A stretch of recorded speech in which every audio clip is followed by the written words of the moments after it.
If you ever wanted to know how the most anonymous and mysterious designer turned into one of the most well-known designers, this video is for you. In this video, we'll be diving deep into Martin Margiela's history and his work at the label. Martin Margiela is a Belgian fashion designer who studied at Royal Academy of Fine Arts in Antwerp. Upon graduating in 1979, he started working as a freelance designer for 5 years before moving to Paris. And he realized he needed something a bit more consistent and was fortunate to land a full-time job as Jean-Paul Gaultier's design assistant.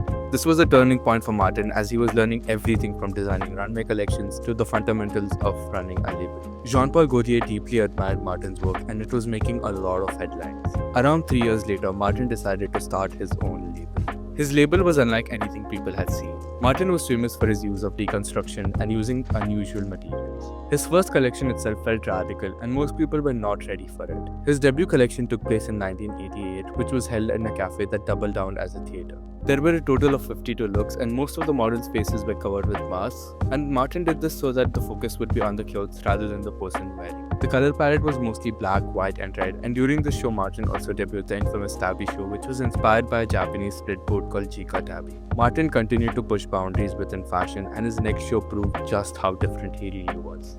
His Spring-Summer 1990 show took place in a playground which was in a rundown neighborhood, far from where most shows were held at that time. And it was Martin's way of revolting against the rules of high fashion. The invitation of the show itself was hand-drawn by the kids from the neighborhood and every single invitation was unique and personal.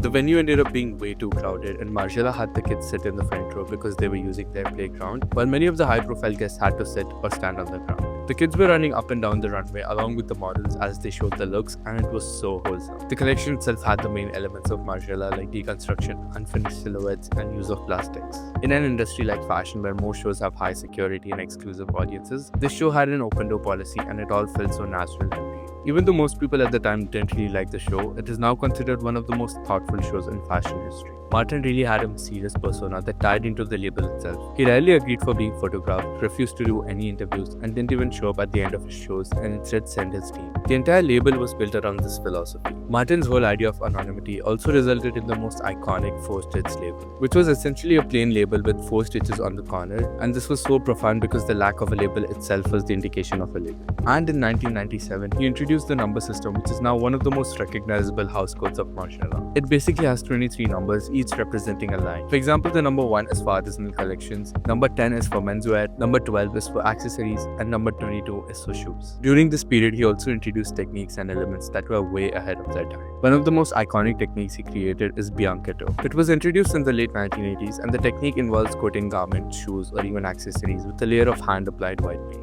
And rather than being just a flat finish, the coating is intentionally imperfect. The pieces are meant to crack and fade over time and gradually reveal the original color or material beneath. For Martin, white was always a symbol of honesty and purity, and he challenged the rules of high fashion by creating something that ages and decays over time. From the period of 1997 to 2003, in addition to his work at Maison Margiela, he was also appointed as the creative director of Hermes for women's wear, where I'd say he deep dived into minimalist cuts and deconstruction even in the world of leather goods. In 2002, Maison Margiela was acquired by OTB Group, which is a luxury conglomerate owned by Renzo Rosso, which also owns other brands like Diesel, Marni, Amiri, and Jill Sander. It's not too sure why Martin decided to sell the label, but as with any label that is deciding to grow, this is a common choice. During this period, rumors were spreading that Martin is retiring from fashion, and the rumor did come true but a few years later. In October of 2009, Martin Margiela left fashion for good. He did not disclose why he did leave back then, but years later in an interview he said the following: "I felt that I could not cope anymore with the worldwide increasing pressure and the overgrowing demands of the trade. I also regretted the overdose of information carried by social media, destroying the thrill of wait and cancelling every effect of surprise. So fundamental for me." Upon Martin's departure, the house continued under the design team without any singular creative director. Later in 2014, John Galliano was appointed as the creative director and he continued until December of 2024. Currently, Maison Margiela is under the creative direction of Glenn Martins, who is also the creative director of Diesel. And while the faces behind Margiela may change, Martin's ideas and philosophy continues to be rooted into the brand. And it's safe to say that Martin Margiela is one of the most influential fashion designers the world has ever seen. Hope you enjoyed this deep dive. If you want to learn more about fashion, feel free to subscribe. See you in the next video.